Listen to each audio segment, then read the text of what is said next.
우리 함께 말씀을 보겠습니다. 말씀은 스가랴 4장의 말씀입니다. 내게 말하던 천사가 다시 와서 나를 깨우니 마치 자는 사람이 잠에서 깨어난 것 같더라.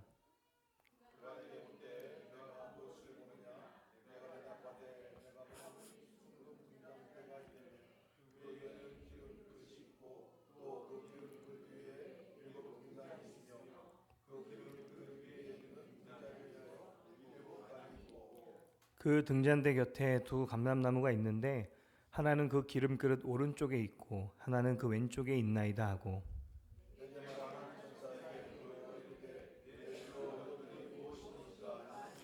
내게 말하는 천사가 대답하여 이르되 내가 이것들이 무엇인지 알지 못하느냐 하므로 내가 대답하되 내 주여 내가 알지 못하나이다 하니,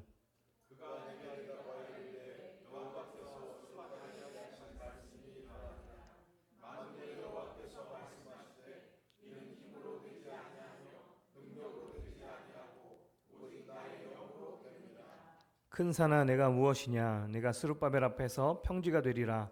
그가 머릿돌을 내놓을 때에 무리가 외치기를 은총이 그에게 있을지어다 하리라 하셨고, 스룹바벨의 손이 이 성전의 기초를 놓았은즉 그의 손이 또한 그 일을 마치리라 하셨나니 만군의 여호와께서 나를 너희에게 보내신 줄을 내가 알리라 하셨느니라.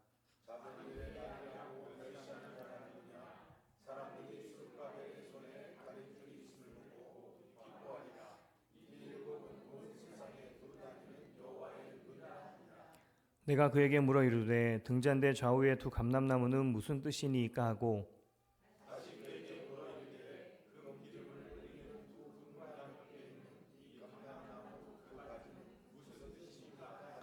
그가 내게 대답하여 이르되 내가 이것이 무엇인지 알지 못하느냐 하는지라. 내가 대답하되 내 주여 알지 못하나이다 하니, 이르되 이는 기름 부음 받은 자 둘이니 온 세상에 주 앞에 서 있는 자니라 하니라. 아멘. 아멘.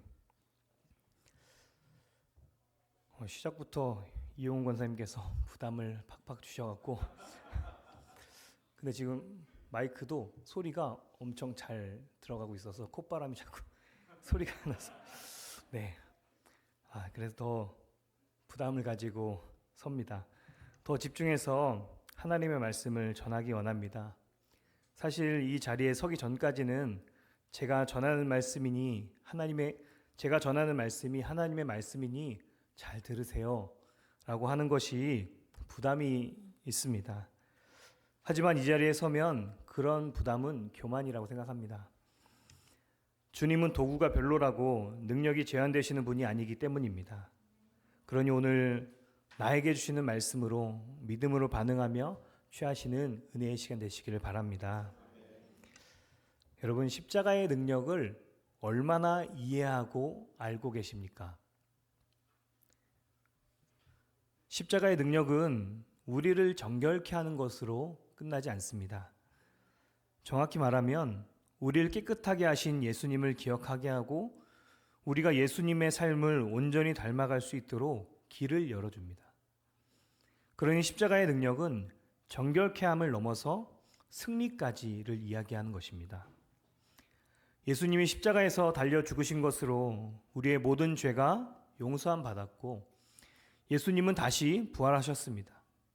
이것은 사단이 걸어 넘어뜨릴 수 있는 우리의 모든 죄의 문제를 예수님이 완전히 사라지게 하셨다는 것입니다. 이제는 그 부활의 승리의 주님이 우리와 함께 하시니 우리도 승리의 삶을 살아갈 수 있게 되었다는 것이 십자가의 능력입니다. 오늘 말씀은 꼭 이 십자가의 능력을 다시 우리에게 보여주시는 말씀인 것 같습니다. 여러분, 스가랴서가 누구를 향하여 선포된 말씀인지 아십니까?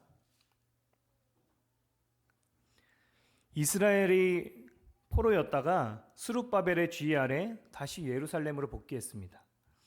그들이 포로로 70년간 고통과 억압 속에서 살다가 갑자기 하나님의 은혜로 자유를 얻었어요. 비록 복귀한 당시의 예루살렘은 폐허 같은 상태였지만 그것이 이들에게 주어진 기쁨과 소망을 막을 수는 없었습니다. 하나님이 우리를 지키시고 보호하시고 이끄신다는 그 은혜가 분명히 믿어지고 깨달아지는 시간이었기 때문입니다. 이들 안에는 하나님으로 인한 희망과 소망이 가득했을 것입니다. 그래서 하나님의 말씀에 순종하여 제일 먼저 하나님의 성전을 재건할 계획을 갖고 다시 회복해 하실 하나님을 붙들고 그들이 있었습니다. 그런데 이 희망의 시작이었던 성전 건축이 쉽지가 않았어요. 성전 재건을 방해하는 여러 요소들이 큰 산처럼 그들을 막고 있었습니다. 하나님이 이스라엘을 다시 회복시키시고 그들 안에 거하겠다는 약속의 시작이 이 성전의 재건이었는데 이것부터가 막힌 것입니다. 이것이 멈춰지니까 그들 안에 있던 희망도 멈춰졌습니다. 그렇게 시간이 흘러서 멈춰진 지가 오늘 본문이 벌써 16년입니다. 시간이 지날수록 그들에게 있던 희망은 의심으로 변하기 시작했습니다. 그들의 마음이 무너지고 과연 될까? 다시 예전처럼 하나님의 나라로 설 수 있을까? 우리가 회복해서 하나님이 거하시는 거룩한 백성이 될 수 있을까? 하는 의심들이 하나 둘 쌓이고 있던 그들이었습니다. 그때 기적처럼 하나님이 스가랴를 통해서 다시 말씀하고 있는 것입니다. 여러분, 이 말씀의 목적은 무엇일까요? 된다, 할 수 있다, 너희가 할 수 있는 것이 아니라 내가 할 거고 내가 하기 때문에 할 수 있다, 이것을 이야기하는 것입니다. 여러분, 저는 이런 이스라엘의 모습과 우리 사이에 큰 공통점을 발견합니다. 우리가 매번 하나님의 은혜가 임해서 믿음으로 살아갈 것을 결단하고 희망을 갖지만 자꾸만 넘어지고 되지 않는 우리로 인해서 낙심도 되고 좌절도 되지 않습니까? 그렇게 나는 정말로 할 수 있는 것일까? 내가 믿음으로 서는 것이 가능한 걸까? 하는 의심이 조금씩 쌓이지 않습니까? 2026년 1월의 마지막 금요일입니다. 그런데 한 달밖에 지나지 않았지만 처음 결단과 결심과는 다른 방향으로 흐르는 우리의 믿음의 모습을 보면 더욱 낙심이 되는 것이 사실입니다. 그런데 만약 제대로 살아가지 못하고 있는 나를 보면서도 어떤 감정도 느낌도 없다면 그것은 사실 더 큰 문제입니다. 하나님은 이런 우리에게 오늘 스가랴의 말씀, 특히 4장의 말씀을 통해서 이스라엘처럼 우리의 믿음의 모습에서 어떤 희망도 소망도 찾을 수 없는 우리에게 다시 일어날 수 있는, 믿음으로 나아갈 수 있는 위로와 힘을 주고 계십니다. 저는 오늘 이 말씀이 우리에게 온전히 새겨지기를 소망합니다. 그리고 하나님의 의도대로 우리가 다시 일어나서 다시 믿음의 경주를 준비하는 저와 여러분들 되시기를 주님의 이름으로 축복합니다. 지난주 우리가 스가랴 3장을 통해서 하나님이 대제사장인 여호수아를 깨끗게 하신 말씀을 들었습니다. 기억나십니까? 지난주 금요일에. 그래서 제가 다시 준비했습니다. 스가랴 3장 3절에서 5절 말씀을 보면 여호수아가 더러운 옷을 입고 천사 앞에 서 있는지라 여호와께서 자기 앞에 선자들에게 명령하사 그 더러운 옷을 벗기라 하시고 또 여호수아에게 이르시되 내가 내 죄악을 제거하여 버렸으니 내게 아름다운 옷을 입히리라 하시기로 내가 말하되 정결한 관을 그의 머리에 씌우소서 하며 곧 정결한 관을 그 머리에 씌우며 옷을 입히고 여호와의 천사는 곁에 섰더라. 아멘.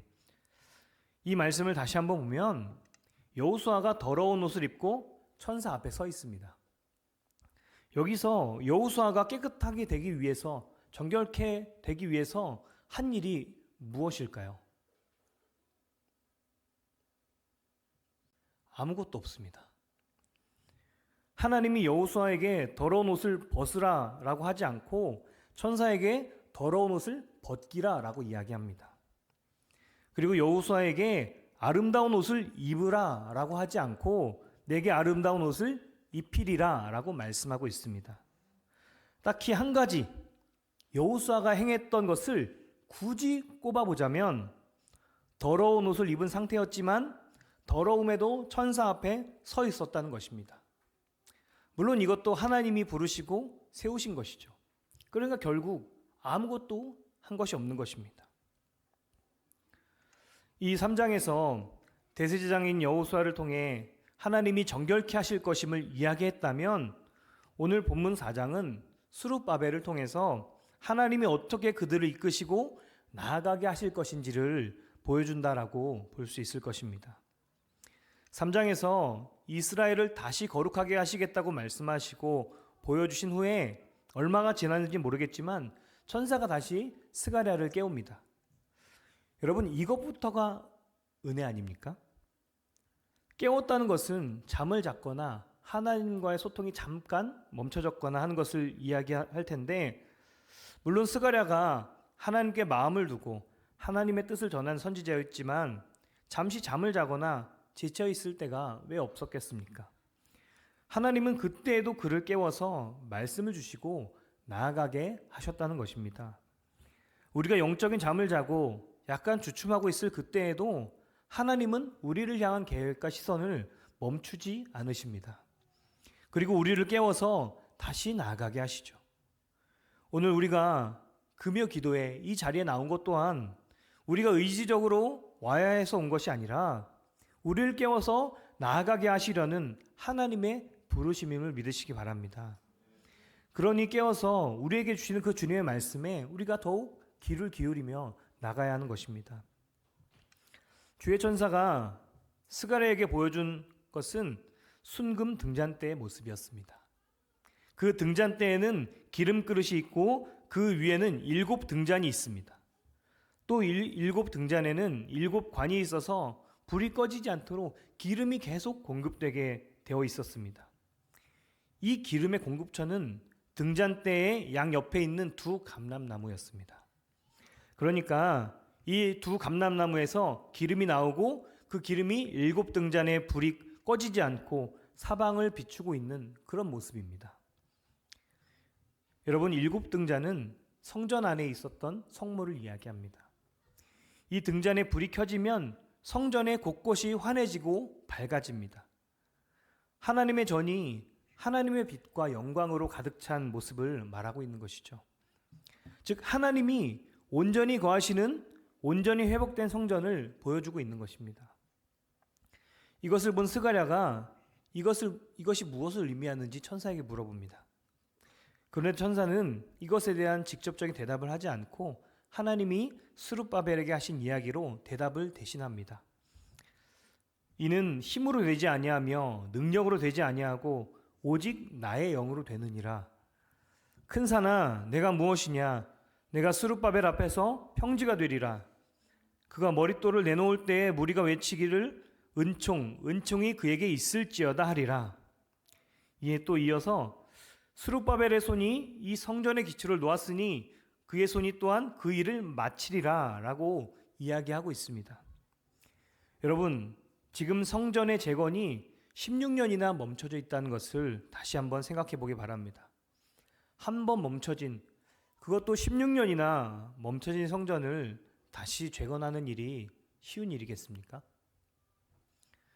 하지만 하나님이 이 성전을 스룹바벨을 통해서 다시 재건하실 텐데 이것은 그들의 힘과 능력으로 되지 않고 오직 하나님의 영으로 되실 거다라고 말씀하고 있는 것입니다. 여기서 힘이라는 히브리어 단어는 하일이라는 단어로 사용되는데 이것은 군사력을 의미합니다. 아무리 사람이 많고 힘을 모아서 애를 써도 할 수 없다는 것입니다. 오직 성전을 성전답게 하실 수 있는 분은 하나님뿐이시라는 것을 이야기하고 있는 것입니다. 6절에 하나님이 분명하게 말씀하고 계십니다. 오직 나의 영으로 되느니라. 결국 하나님이 하실 수 있다는 것이죠. 또 7절에 보면 하나님이 하시는 일이기에 아무리 스룹바벨 앞에 큰 산이 있어도 그것은 마치 평지처럼 어떤 방해물도 될 수 없다라고 말씀하십니다. 아무리 16년간 멈춰 있었다고 해도 하시겠다는 하나님 앞에 그것은 그렇게 큰 문제가 아니라는 것입니다. 그리고 이 일을 통해서 많은 사람들은 하나님의 은혜임을 생각하고 하나님께 영광을 돌리게 될 것이다 라고 말씀하십니다. 또 이어서 9절에 스룹바벨이 성전의 기초를 놓았듯이 그의 손이 또한 그 일을 마치리라 이야기하는데, 이것은 하나님이 그를 사용하셔서 처음부터 끝까지 함께 하시겠다는 것입니다. 결국 하나님이 하나님의 사람을 통해서 일하신다는 것이죠. 사람들은 어떻게 보면 말도 안 되는 상황 속에서 진행되는 시작이 작은 시작이라고 비웃을 수 있습니다. 하지만 하나님이 하시는 일이기에 결코 작은 시작이라고 비웃을 것이 아니라 이것은 하나님의 완성을 전제로 하는 시작입니다. 그렇기에 이스라엘에게 기대와 소망이 되는 일이다라고 오늘 말씀에서 이야기하고 있는 것입니다. 그러니까 오늘 스가랴가 순금 등잔 때 환상을 보면서 이것이 무엇이냐고 물을 때 스룹바벨의 이야기를 한 것은 하나님의 의도된 바라는 것입니다. 하나님의 성전이 온전한 성전으로 세워지기 위해서 두 감람나무를 세우셨는데 그것은 3장에서 말씀하신 대제사장인 여호수아와 오늘 본문의 스룹바벨이라고 이야기하기도 합니다. 그렇게 하나님은 하나님의 기름 부음을 받은 충만한 자들을 통해서 하나님의 성전을 온전히 세워 나아가시겠다라고 말씀하고 있는 것입니다.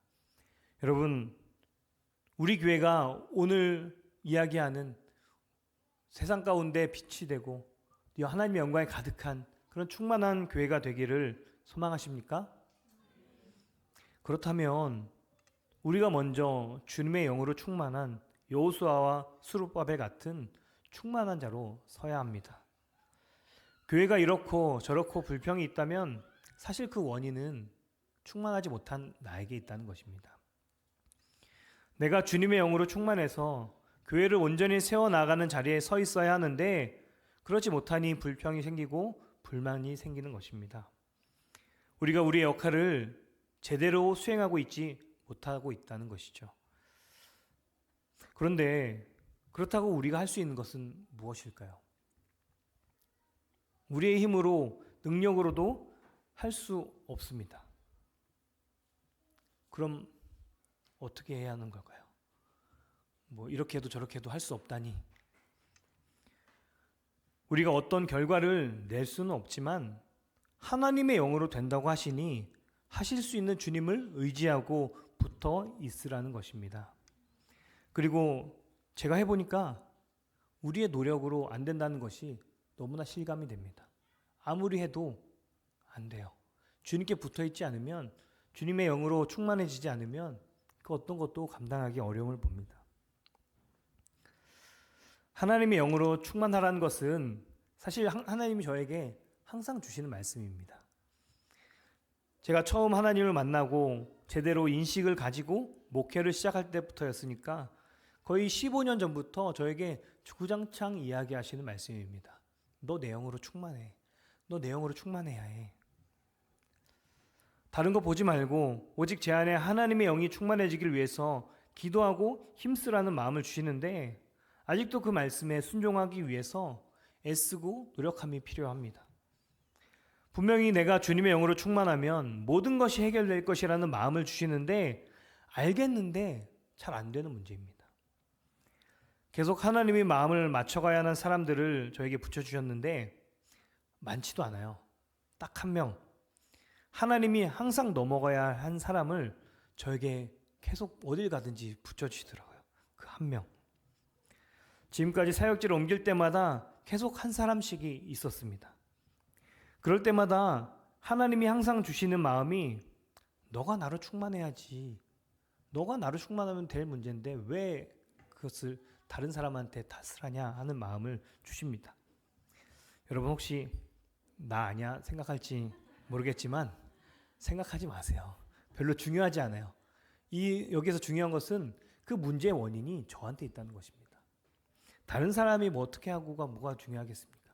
내가 주님의 영으로 충만하면, 내가 주님의 눈으로 바라볼 수만 있으면 그게 그렇게 큰 문제가 아닌데 저에게 문제가 있는 것이죠. 그런데 자꾸만 넘어지는 저를 통해서 제 마음도 점점 힘이 생기지가 않는 거예요.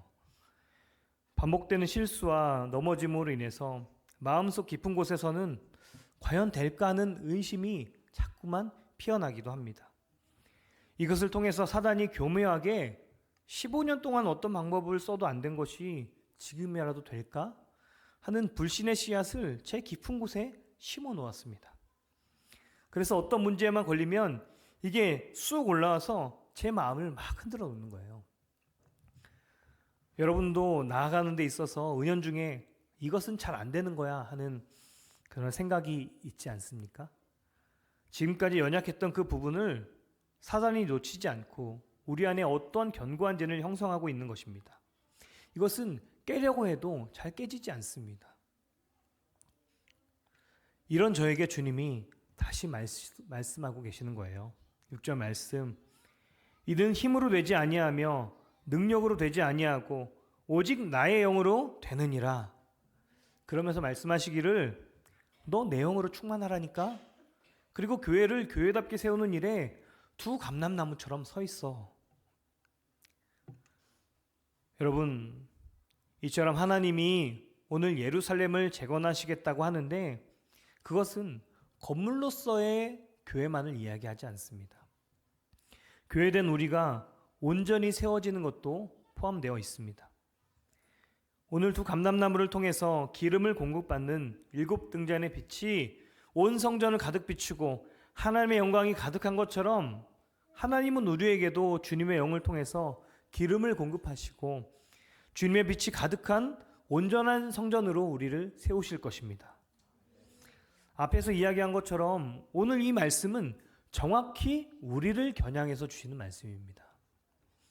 비록 지금 희망이 꺾이고 불안한 미래 속에서 떨고 있는 예루살렘 같은 우리이지만 하나님은 이런 우리도 다시 세우시고 세상 가운데 온전한 빛을 비추는 등잔대로 세우실 것입니다.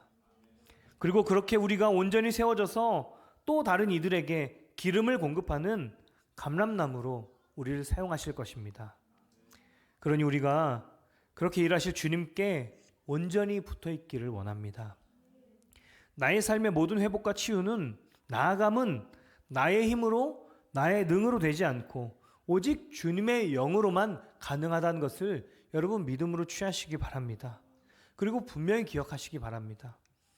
그래서 우리를 충만케 하시고 나아가게 하실 그 주님을 온전히 의지하고 그 약속의 말씀을 온전히 붙들어서 믿음으로 나아가는 저와 여러분들 되시기를 주님의 이름으로 축복합니다.